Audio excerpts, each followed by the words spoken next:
Welcome to Kermode Uncut. It's the morning after the BAFTAs. You may well have watched them on television last night. I was there in the ceremony, just digesting the results. As you probably know, the headlines are 6 awards for Gravity, 3 for American Hustle, and 2 for 12 Years a Slave. 12 Years a Slave won the big prize. It won Best Film and also Best Actor for Chiwetel Ejiofor, who is absolutely outstanding as Solomon Northup. Gravity won Outstanding British Film. Some people saying, is Gravity a British film? I mean, where do they think it was shot? Like in outer space?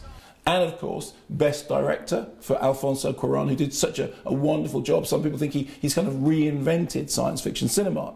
And amongst the 3 awards that American Hustle won, there was a Supporting Actress Award for Jennifer Lawrence, who beat the bookies' favourite, and indeed my favourite, Lupita Nyong'o, who was so extraordinary, supporting role in 12 Years a Slave, a newcomer who really dominates the screen.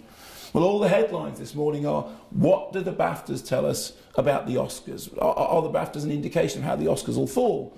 Well, there are key differences. I mean, for example, last night, the biggest cheer in the room was when Barkhad Abdi won for Supporting Actor. He's a newcomer, and he really holds his own against Tom Hanks in Captain Phillips. He plays the Somali pirate leader. It's a very, very popular win.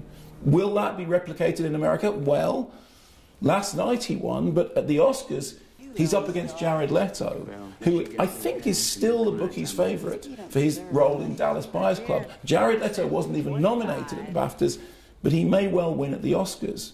Same's true of the Best Actor category. Chiwetel Ejiofor was triumphant last night. I think that was the right choice.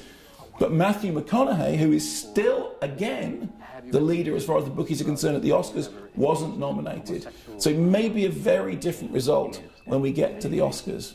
Big treat for me last night.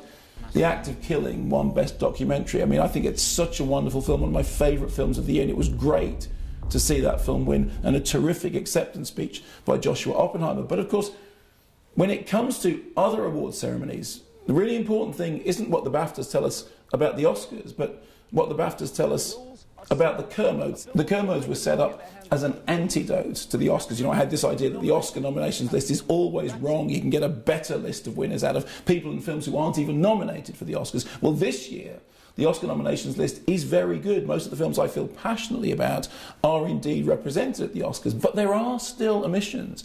Last night, Cate Blanchett won Best Actress for her role in Blue Jasmine, the Woody Allen film. But she was up against Emma Thompson, who I absolutely love in Saving Mr. Banks. And Emma Thompson is not even nominated at the Oscars. That's the kind of oversight that the Kermodes exist to correct.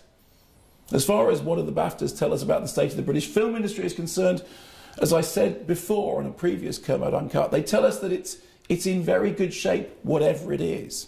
With those kind of successes, with 12 Years a Slave and Gravity and PHILOMENA, another winner last night, it tells us that the British film industry has both its feet on the ground and its head in the air. I thought it was a pretty interesting night, and I was really pleased about Barkhad Abdi. We're off the grid. That means the computer's now offline. Captain. The ship's broken. Captain, no one gets hurt if you don't play no game. The ship's broken. We had to go. Nobody gets hurt. Easy. Hey! Look at me. Sure. Look at me. Sure. I'm the captain now.